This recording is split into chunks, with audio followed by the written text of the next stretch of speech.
Assalamualaikum warahmatullahi wabarakatuh.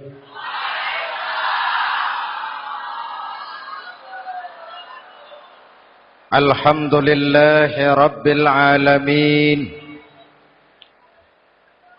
Wassalatu wassalamu ala asyrafil mursalin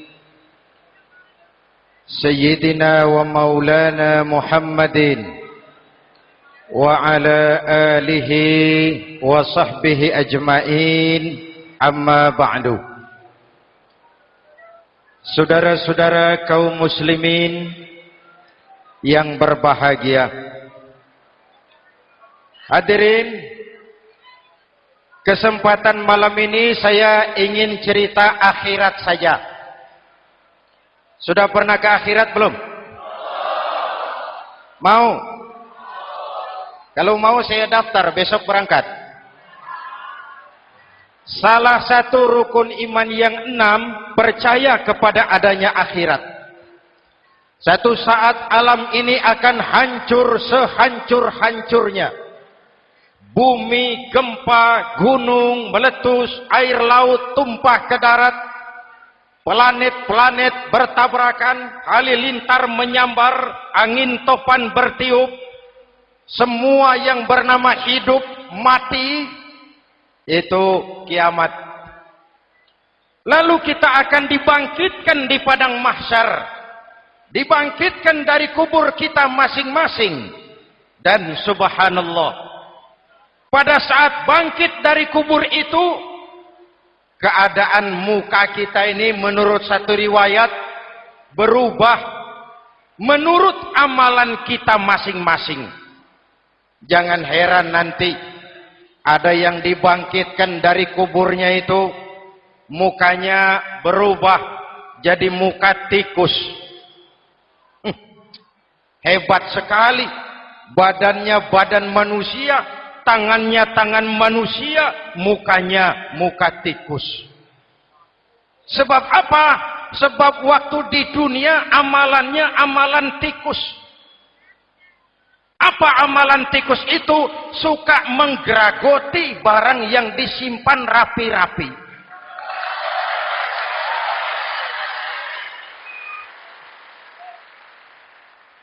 Itu nanti koruptor-koruptor yang menggeragoti uang rakyat. Itu nanti bangkit mukanya muka tikus. Na'udzu. Saudara lihat, oh ini yang geragoti uang rakyat, mukanya muka tikus. Ada lagi yang bangkit dari kubur, mukanya itu berubah jadi muka harimau. Kenapa? Waktu di dunia amalannya amalan harimau. Apa harimau itu? Mau menang sendiri, keras kepala, kupeh. Di mana ada hutan, rajanya pasti harimau. Padahal hutan belum pernah bikin pemilihan umum. Betul? Tapi harimau tidak peduli. Ada pemilihan umum atau tidak, saya raja hutan. Setelah naik jadi raja di hutan, harimau bukan melindungi rakyatnya, malah makanin rakyatnya.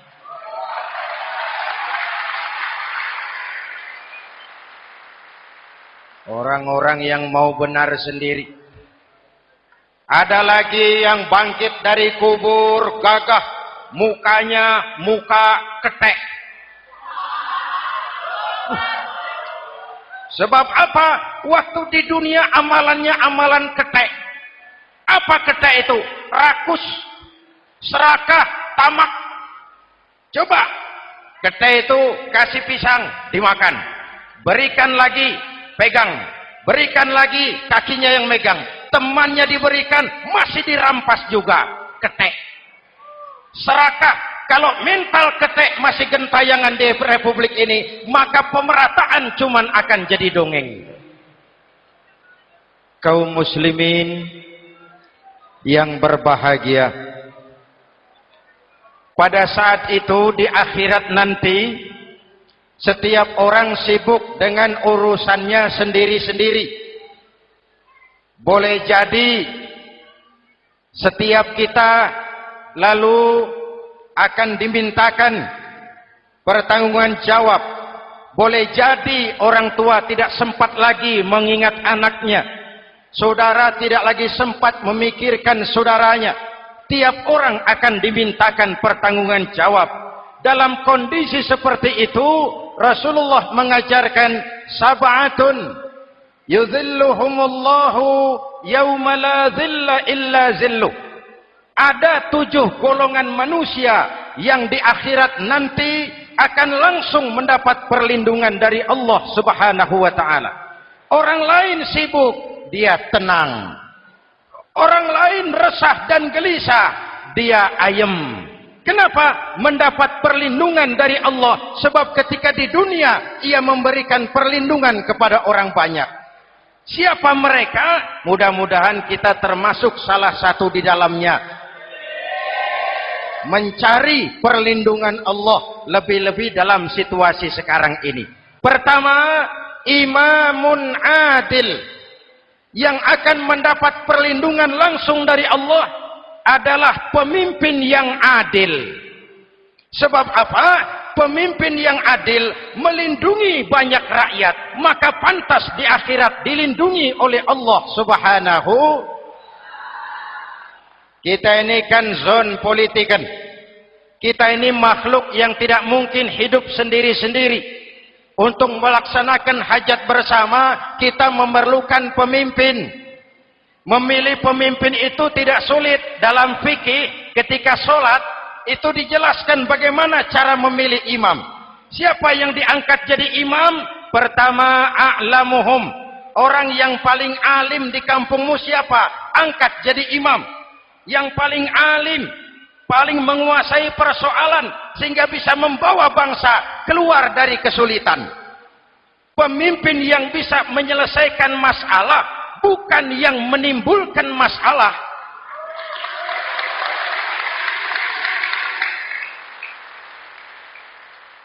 Apalagi kalau pemimpinnya jadi masalah.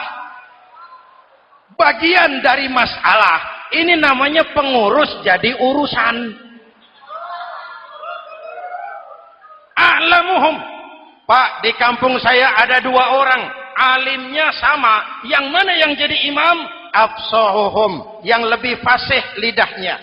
Yang paling pandai menyuarakan aspirasi rakyatnya. Punya sense of crisis. Yang satu alim tapi pelo. Yang satu alim tidak pelo. Yang tidak pelo jadi imam. Kenapa? Tidak sah orang fasih bermakmum kepada imam pelo. Pak, ini imam pelo, makmum pelo semua. Sah. Namanya kampung pelo. Aduh Pak, ini 2 orang alimnya sama, fasihnya sama. Yang mana yang jadi imam? Aktsaruhum sinnan. Yang lebih tua umurnya, senioritas baru dihitung. Lahirnya bareng Pak. Yang mana yang jadi imam? Awaluhum hijratan. Yang lebih dulu tinggal di situ. Yang punya semangat nasionalisme yang tinggi. Yang cinta kepada bangsa dan rakyatnya.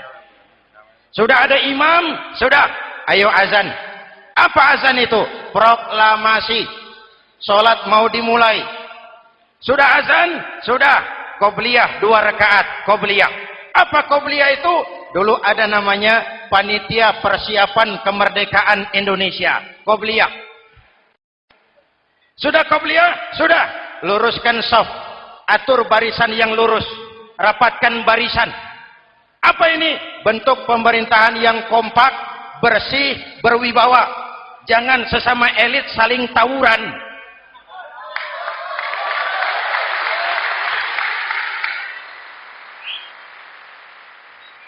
Luruskan shaf. Lalu shaf yang terdepan hendaknya diisi orang yang sedikit alim. Tidak perlu alim betul, sedikit alim. Maksudnya apa? Kalau imam keliru dia bisa tegur. Kalau imam salah dia bisa tegur.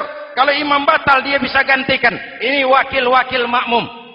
DPR, DPRD. Wakil-wakil makmum. Sudah. Ayo imam, pimpin sholat. Sepakati dulu, kita mau sholat apa? Rakaatnya berapa? Surah yang mau dibaca apa? Pakai sujud tilawah apa tidak? Supaya makmum tidak kaget-kagetan. Rakyat harus dikasih tahu pemimpinnya mau kemana. Visinya apa? Supaya makmum ikutnya ikhlas. Jelas? Hadirin yang saya hormati, kita memerlukan pemimpin yang adil, yang menaungi rakyatnya, sehingga dengan demikian nanti mereka akan dinaungi langsung oleh Allah Subhanahu. Mudah-mudahan Allah memberikan kepada kita rakyat dan bangsa Indonesia ini pemimpin yang adil. Saya yakin perjalanan waktu akan mengantarkan kita di mana orang-orang akan terbuka topengnya sehingga akan jelas mana pembela rakyat, mana penyengsara rakyat.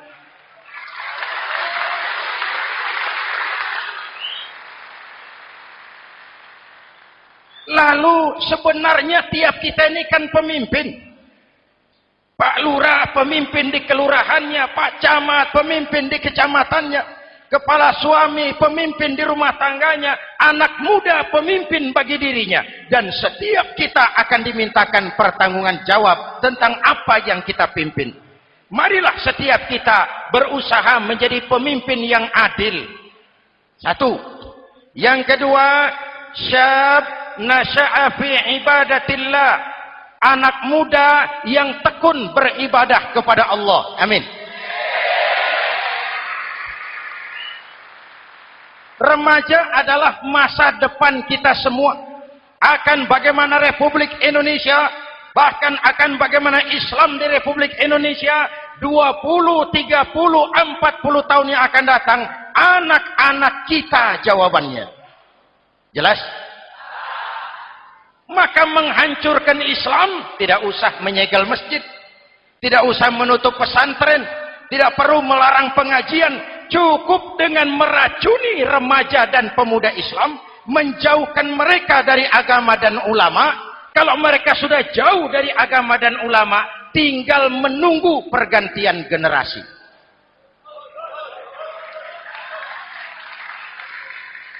Maaf, kalau yang sudah 60 tahun ke atas, itu saya anggap angkatan selamat. Generasi tanda seru. Insya Allah mantap akidahnya, tidak goyah imannya. Tapi yang 30 tahun ke bawah, adik-adik saya ini, the next generation. Kalian yang jadi pilot project. Hei remaja-remaja Islam, kalau mau jadi remaja dan pemuda modern, jangan dekat-dekat ke masjid kuno. Masjid khusus 70 tahun ke atas. Baca Quran kampungan. Ngaji urusan akhirat. Seiring dengan itu, modernisasi diartikan dengan westernisasi. Kau tidak bisa jadi pemuda modern kalau semua yang datang dari barat belum kau telan mentah-mentah. Kau harus bisa bergaul seperti orang barat, berpakaian seperti orang barat, berumah tangga seperti orang barat, makan minum seperti orang barat. Kalau nyanyi lagunya lagu barat yang orang lain nggak ngerti, kamu juga nggak tahu. Mengalirlah narkoba dalam segala bentuknya. Maka muncullah generasi-generasi santai, generasi-generasi salon yang mencoba mencari pelarian hanya dengan kesenangan sesaat, tapi menghancurkan masa depan yang pasti.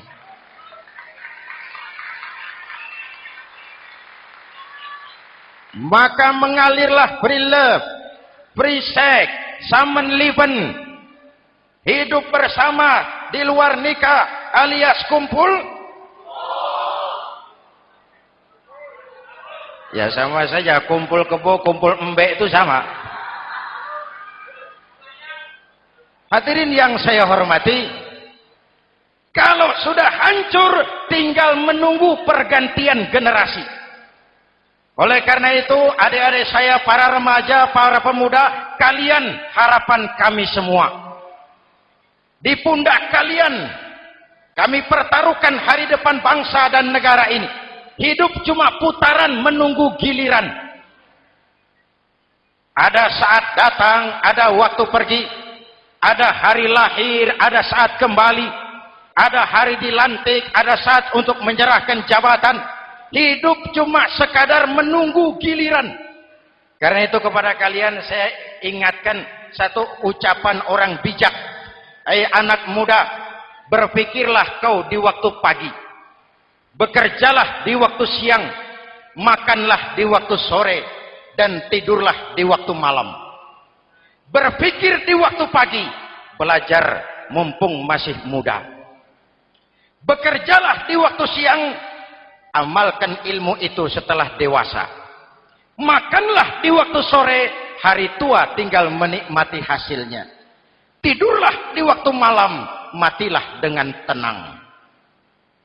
Kalau pagi kau tidak berpikir, nanti siang kau tidak akan bisa bekerja. Kalau siang tidak kerja, nanti sore mau makan apa? Kalau sore tidak makan, alamat malam nggak bisa tidur.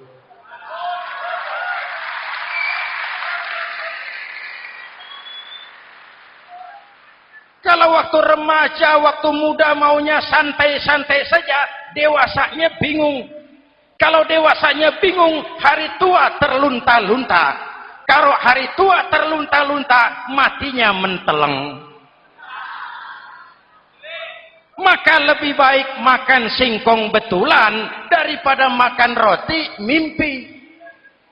Ayo, makan singkong betulan, makan roti mimpi, lebih bagus mana? Lebih bagus makan roti betulan. Kalau perlu, lebih baik sekolah sambil dagang koran, sekolah sambil parkir mobil, sekolah sambil semir sepatu, daripada petatang peteteng tanpa prospek hari depan yang ada artinya.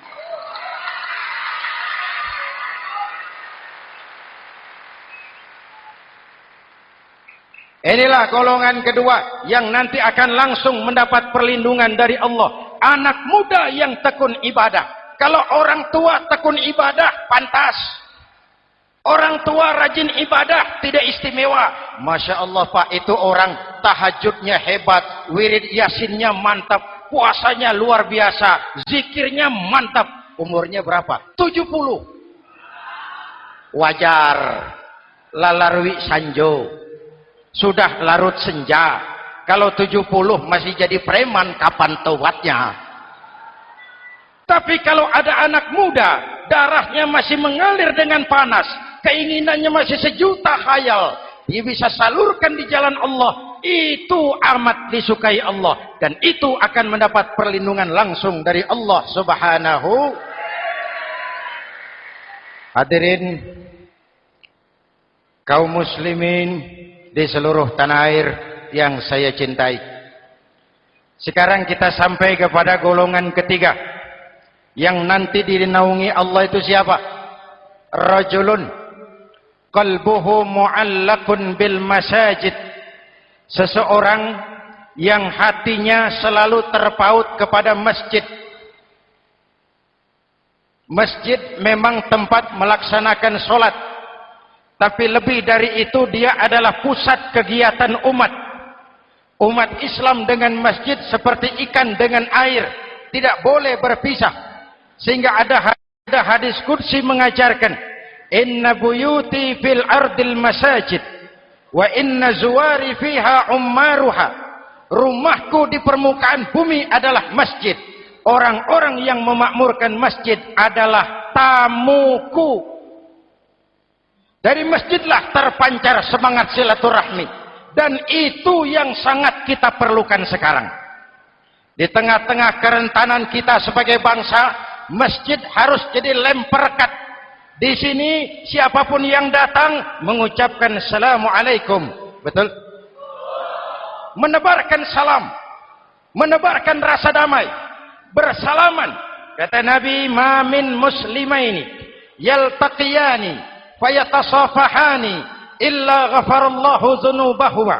Apabila dua orang Islam bertemu lalu bersalam-salaman, Allah akan menghapuskan dosa yang terjadi di antara kedua orang itu. Bangsa kita sedang rentan perpecahan. Benih-benih disintegrasi bertebaran di mana-mana. Maka mari kita kembali ke masjid untuk menyusun semangat kebersamaan, meluruskan saf, merapatkan barisan, dan menerjemahkannya di luar masjid. Ini ada kaitannya dengan faktor yang keempat, yang langsung dilindungi Allah. Siapa mereka? Rajulani tahabba fillahi ijtama'a alaihi wa tafarraqa alaihi.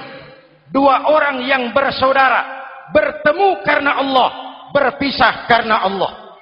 Itu akan dilindungi langsung oleh Allah di hari akhirat nanti. Dua orang bersaudara, bertemu karena Allah, berpisah pun juga karena Allah. Tadi dalam perjalanan ke sini, saya melalui sebuah desa. Masih ada sisa-sisa tawuran antar desa. Saya tidak sebutkan desanya, itu rahasia perusahaan. Saya cuma prihatin, siapa lawan siapa? Siapa yang kita bakar rumahnya? Siapa yang kita sambiti dengan batu? Siapa yang kita rugikan? Padahal urusannya kadang-kadang sepele. Di satu desa misalnya, cuma urusan kaset jadi tawuran antar desa. Ini kan hal yang sangat sepele. Padahal Nabi mengajarkan dengan keras, kalau dua orang Islam saling bertengkar, al-qatil wal maktul finnar. Yang membunuh dan yang dibunuh, dua-duanya neraka. Sahabat bertanya, ya Rasul, kalau yang membunuh masuk neraka, pantas. Kenapa yang dibunuh neraka juga? Rasulullah senyum lalu berkata, yang dibunuh pun sudah punya niat membunuh. Cuma keduluan dibunuh. Andai kata tidak dibunuh, dia yang akan membunuh. Mari kita renungkan, kenapa sebagai bangsa kita seperti tercabut dari akar budaya kita. Kita jadi beringas, kita jadi brutal untuk hal yang sepele. Yang satu teriak Allahu Akbar, yang lain teriak Allahu Akbar. Siapa lawan siapa? Dulu Bung Tomo teriak Allahu Akbar, musuhnya londo. Sayyidina Hamzah, Khalid bin Walid teriak Allahu Akbar, yang dilawan kafir. Abu Jahal, Abu Lahab, Abu Sufyan. Sekarang si Ali lawan si Hasan, Hasan Allahu Akbar, Ali Allahu Akbar. Siapa lawan siapa?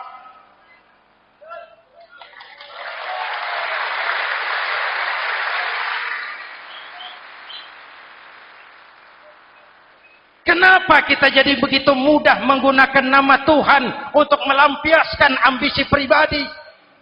Kenapa Allahu Akbar yang begitu sakral kita lepas cuma untuk pelampiasan sebuah dendam? Dua orang yang bersaudara, bertemu karena Allah, berpisah karena Allah. Itu ukurannya. Kau di jalan Allah, kau saudaraku. Keluar dari jalan Allah, selesai persaudaraan sampai di sini.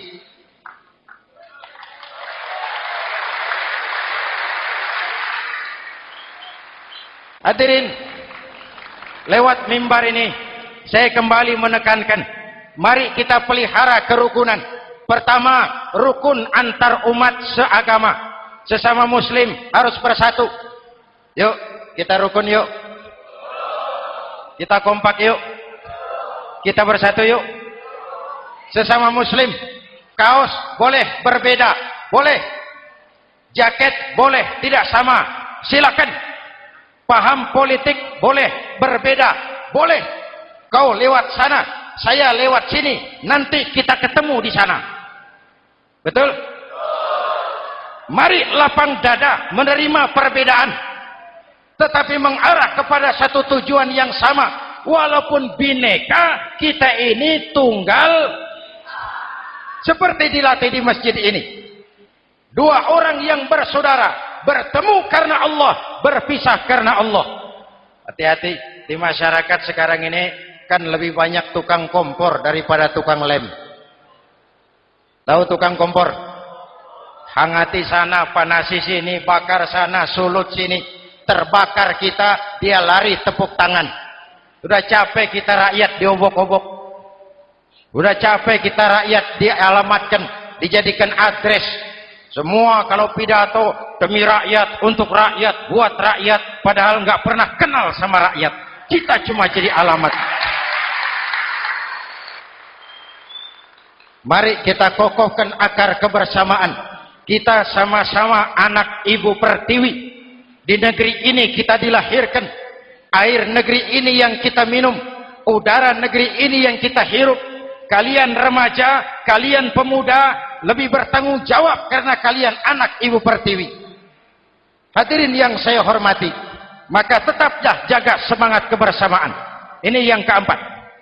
Yang kelima, rajulun zakarallaha khalian fafadat ainahu. Seseorang yang mengingat Allah dalam kesunyian lalu berlinang air matanya. Tengah malam, dikala orang sedang tidur, dia bangun munajat. Gemersik tikar tersentuh tangan, laksana lambaian tangan malaikat maut datang hendak merenggut nyawa. Terbayang dosa yang pernah dia kerjakan, air mata berurai membasahi pipi tanpa terasa. Orang yang munajat semacam itu nanti langsung mendapat perlindungan dari Allah Subhanahu. Saya pernah baca hadis qudsi, merinding bulu kuduk saya mendengar hadis qudsi ini. Terbayang Indonesia saya, Indonesiaku, Indonesiamu, Indonesia kita semua. Apa kata Allah dalam hadis qudsi? Inni la ahammu bi'azabi ibadi. Kadang-kadang aku muak melihat tingkah laku manusia. Aku kepengen turunkan azab. Kalau azab turun di bumi, kita sudah merasakan banjir di mana-mana. Manado banjir, Sumatera Barat banjir, Jambi banjir, Bengkulu, tanah longsor di Purworejo, Cilacap banjir, Sukabumi gempa, Pandeglang gempa, ekonomi terpuruk, antar kampung tawuran, antar elit di atas tawuran.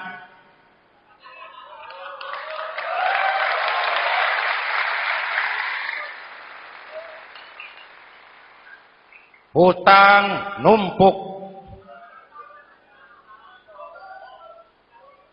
40% APBN kita ini sekarang cuma untuk bayar hutang. Itu pun dengan asumsi dolar 7.000, 9.000, artinya sekitar 50% APBN kita untuk bayar hutang. Untungnya sekarang ini yang agak menolong, harga minyak membaik di pasaran internasional. Hadirin yang saya hormati, ini lagi ngomong apa saya sih? Aku pengen turunkan azab, tetapi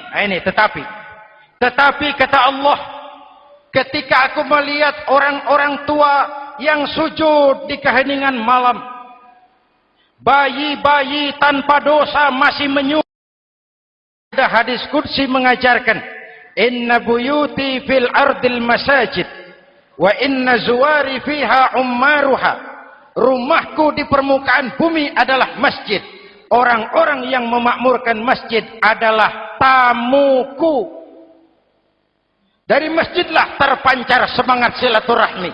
Dan itu yang sangat kita perlukan sekarang. Di tengah-tengah kerentanan kita sebagai bangsa, masjid harus jadi lem perekat. Di sini siapapun yang datang mengucapkan assalamualaikum. Betul? Menebarkan salam, menebarkan rasa damai, bersalaman. Kata Nabi, ma min muslimaini yaltaqiyani fayatasafahani illa ghafarallahu dzunubahuma.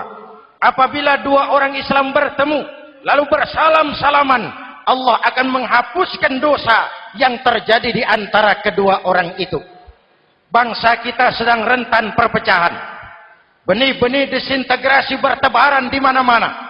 Maka mari kita kembali ke masjid untuk menyusun semangat kebersamaan, meluruskan saf, merapatkan barisan, dan menerjemahkannya di luar masjid.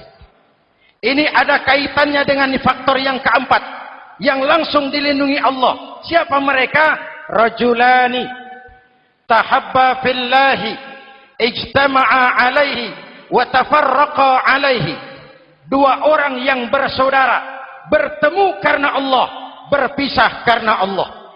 Itu akan dilindungi langsung oleh Allah di hari akhirat nanti. Dua orang bersaudara, bertemu karena Allah, berpisah pun juga karena Allah. Tadi dalam perjalanan ke sini, saya melalui sebuah desa. Masih ada sisa-sisa tawuran antar desa. Saya tidak sebutkan desanya, itu rahasia perusahaan. Saya cuma prihatin, siapa lawan siapa? Siapa yang kita bakar rumahnya? Siapa yang kita sambiti dengan batu? Siapa yang kita rugikan? Padahal urusannya kadang-kadang sepele. Di satu desa misalnya, cuma urusan kaset jadi tawuran antar desa. Ini kan hal yang sangat sepele. Padahal Nabi mengajarkan dengan keras, kalau dua orang Islam saling bertengkar, al-qatil wal maktul finnar. Yang membunuh dan yang dibunuh, dua-duanya neraka. Sahabat bertanya, ya Rasul, kalau yang membunuh masuk neraka, pantas. Kenapa yang dibunuh neraka juga? Rasulullah senyum lalu berkata, yang dibunuh pun sudah punya niat membunuh. Cuma keduluan dibunuh. Andai kata tidak dibunuh, dia yang akan membunuh. Mari kita renungkan, kenapa sebagai bangsa kita seperti tercabut dari akar budaya kita. Kita jadi beringas, kita jadi brutal untuk hal yang sepele. Yang satu teriak Allahu Akbar, yang lain teriak Allahu Akbar. Siapa lawan siapa? Dulu Bung Tomo teriak Allahu Akbar, musuhnya londo. Sayyidina Hamzah, Khalid bin Walid teriak Allahu Akbar, yang dilawan kafir. Abu Jahal, Abu Lahab, Abu Sufyan. Sekarang si Ali lawan si Hasan, Hasan Allahu Akbar, Ali Allahu Akbar. Siapa lawan siapa?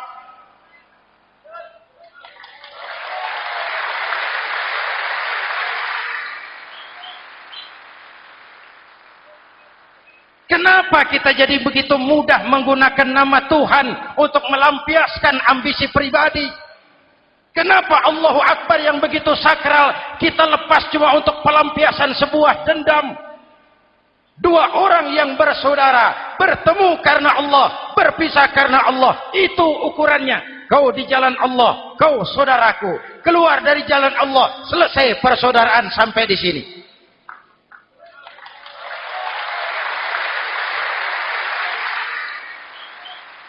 Hadirin, lewat mimbar ini saya kembali menekankan, mari kita pelihara kerukunan. Pertama, rukun antar umat seagama. Sesama muslim harus bersatu. Yuk, kita rukun yuk. Kita kompak yuk. Kita bersatu yuk. Sesama muslim, kaos boleh berbeda, boleh. Jaket boleh tidak sama, silakan. Paham politik boleh berbeda, boleh. Kau lewat sana, saya lewat sini, nanti kita ketemu di sana. Betul? Mari lapang dada menerima perbedaan, tetapi mengarah kepada satu tujuan yang sama. Walaupun bineka, kita ini tunggal. Seperti dilatih di masjid ini. Dua orang yang bersaudara, bertemu karena Allah, berpisah karena Allah. Hati-hati, di masyarakat sekarang ini kan lebih banyak tukang kompor daripada tukang lem. Tahu tukang kompor? Hangati sana, panasi sini, bakar sana, sulut sini. Terbakar kita, dia lari tepuk tangan. Udah capek kita rakyat diobok-obok. Udah capek kita rakyat dialamatkan, dijadikan address. Semua kalau pidato demi rakyat, untuk rakyat, buat rakyat, padahal nggak pernah kenal sama rakyat. Kita cuma jadi alamat. Mari kita kokohkan akar kebersamaan. Kita sama-sama anak Ibu Pertiwi. Di negeri ini kita dilahirkan. Air negeri ini yang kita minum. Udara negeri ini yang kita hirup. Kalian remaja, kalian pemuda, lebih bertanggung jawab karena kalian anak Ibu Pertiwi. Hadirin yang saya hormati, maka tetaplah jaga semangat kebersamaan. Ini yang keempat.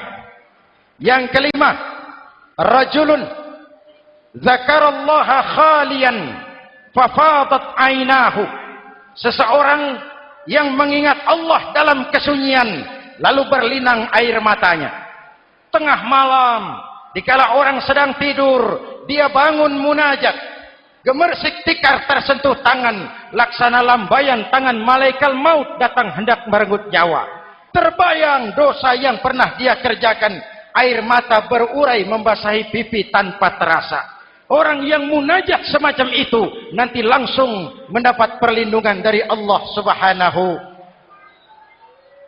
Saya pernah baca hadis qudsi, merinding bulu kuduk saya mendengar hadis qudsi ini.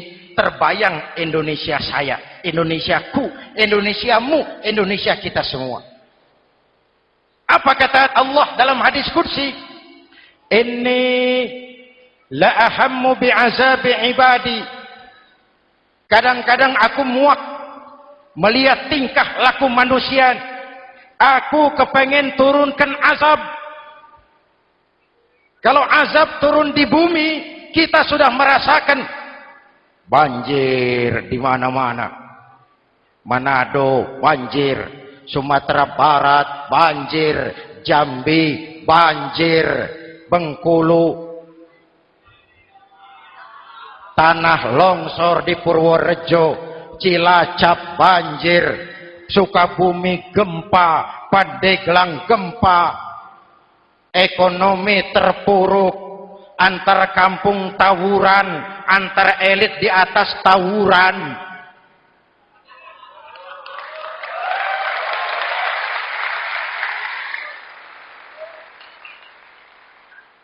Hutang numpuk. 40% APBN kita ini sekarang cuma untuk bayar hutang. Itu pun dengan asumsi dolar 7.000, 9.000, artinya sekitar 50% APBN kita untuk bayar hutang. Untungnya sekarang ini yang agak menolong, harga minyak membaik di pasaran internasional. Hadirin yang saya hormati, ini lagi ngomong apa saya sih?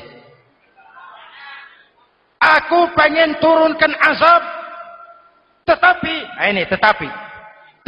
kata Allah, ketika aku melihat orang-orang tua yang sujud di keheningan malam, bayi-bayi tanpa dosa masih menyusu, binatang ternak melata mencari makan, murkaku surut, azab aku tarik kembali. Ayo renungkan hadis ini. Allah mau marah nggak jadi, azab ditarik, kesulitan diangkat, pertolongan datang. Ada yang meredam murka Allah. Allah mau marah nggak jadi. Kenapa? Orang-orang tua yang tengah malam sujud sambil berlinang air mata, itu yang meredam murka Allah. Yang ikhlas menangis kepada Allah, bukan menangis berdasarkan pesanan. Ini kan sekarang apa yang nggak bisa dipesan? Istighosah pesanan, demo pesanan. 10.000 berangkat. Ngerti apa enggak urusan soal lain.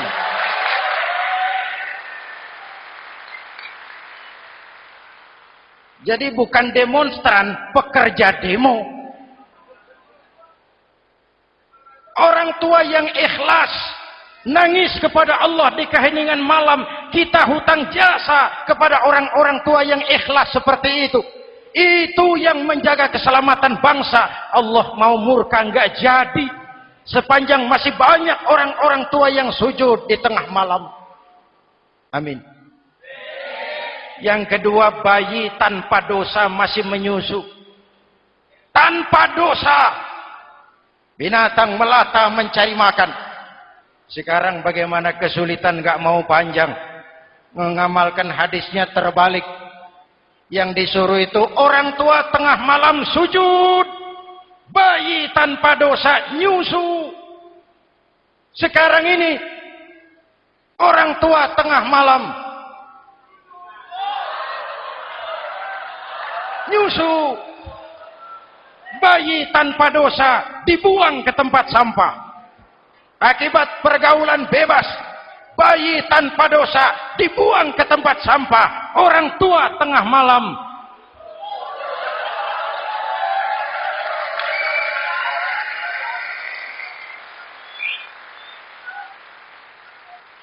hadirin.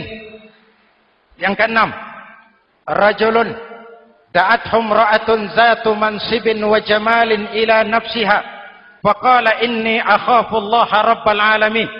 Orang yang bermoral dibujuk rayu oleh perempuan cantik, lalu dia berkata, maaf, saya takut kepada Allah. Orang bermoral yang merasakan kehadiran Allah dekat dalam hidup. Umpama waktu puasa, saudara sholat zuhur. Sebelum sholat saudara berwudu. Ketika berkemur saudara korupsi. Sedikit airnya saudara minum. Jangankan polisi, teman wudu sebelah pun tidak tahu kalau waktu berkemur saudara korupsi. Kenapa kita tidak mau melakukan? Ada rasa malu kepada Allah. Ini yang perlu kita tumbuh kembangkan, rasa malu kepada Allah Subhanahu wa taala. Yang ketujuh, rajulun tasaddaqa bi shadaqatin fa akhfaha. Orang yang bersedekah lalu disembunyikan sehingga tangan kiri tidak tahu apa yang diberikan oleh tangan kanan. Orang yang punya kepedulian tinggi tetapi ikhlas menolong yatim, membantu sesama dalam rangka menegakkan masyarakat yang adil dan makmur. Mari kita mohon kepada Allah, semoga kita semua senantiasa dalam perlindungannya di dunia ini dan lebih-lebih di akhirat nanti. Al-Fatihah. A'udzubillahi minasyaitonir rajim. Shiratal ladzina an'amta 'alaihim ghairil maghdubi 'alaihim waladdallin. Amin. Bismillahirrahmanirrahim. Alhamdulillahirabbil alamin. Allahumma shalli ala Muhammad wa ala alihi wa sahbihi ajmain. Rabbana taqabbal minna salatana wa siyamana wa qiyamana wa takhashu'ana wa ta'abbudana wa tammim taqsirana ya arhamar rahimin. Allahumma ja'alna minas su'ada'il maqbulin wa la taj'alna minal ashqiya'il mardudin. Rabbana zalamna anfusana wa illam taghfir lana wa tarhamna lanakunanna minal khasirin.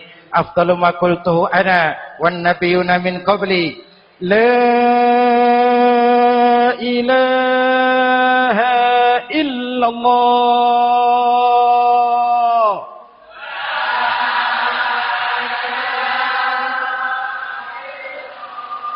La ilaha illallah.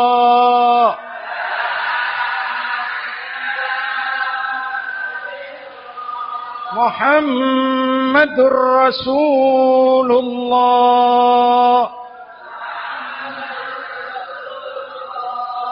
Kalimatu haqqin 'alaiha nahya wa 'alaiha namut wa 'alaiha nubashu insyaallah minal aminin wa akhiru da'wana alhamdulillahi rabbil alamin. Assalamualaikum warahmatullahi wabarakatuh.